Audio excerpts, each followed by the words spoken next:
रेशमा सिंध के कस्बे जोही की रहने वाली हैं। उनकी शादी 13 बरस की उम्र में हुई, जिससे उनकी तालीम तो छूट गई, लेकिन जिंदगी ने अच्छा सबक दिया। जब हम 5वीं क्लास में थे, हमें स्कूल से निकाल दिया गया। कहने लगा अभी तुम्हारी शादी हो रही है, तुम्हें पढ़ना नहीं है। तो मैं बहुत रोई, मुझे पढ़ने का बहुत शौक था। मैंने कहा मैं पढ़ूंगी। फिर मेरी अम्मी ने कहा कि हमारा और कोई सहारा नहीं, अब अगर तुम शादी नहीं करोगी तो हमारे घर में और मसले बढ़ जाएंगे। वैसे तो मुल्क के मुख्तलिफ इलाकों में कहीं वनी, सवारा और कहीं किसी और रिवायत के तहत बच्चों को नौउम्री में ब्याहने का रिवाज मौजूद है। तहम सिंध में ये रुझान निस्बतन ज़्यादा है। हिंदू हों या मुसलमान, सभी इस रीत से जुड़े हैं।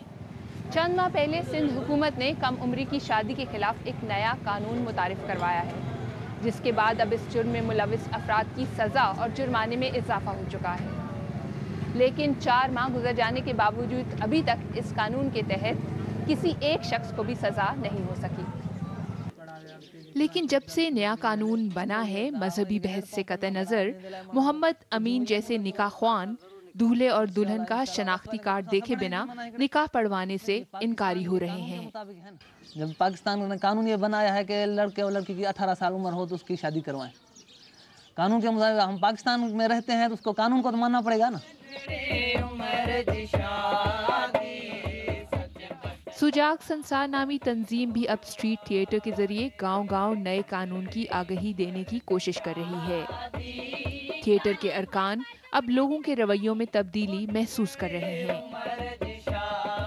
पहले तो हम जहाँ जाते थे तो कहा जाता था ये बेगैरती की बात आप फैला रहे हैं, बच्चों की जो शादी है बच्चों की बचपन में होती रहती है, ये तो हमारा ट्रेडिशनल चीज़ें हैं, लोग उस पर बात करना पसंद नहीं करते थे। अब हम जहाँ जाते हैं तो लोग हुजूम की सूरत में जमा हो जाते हैं।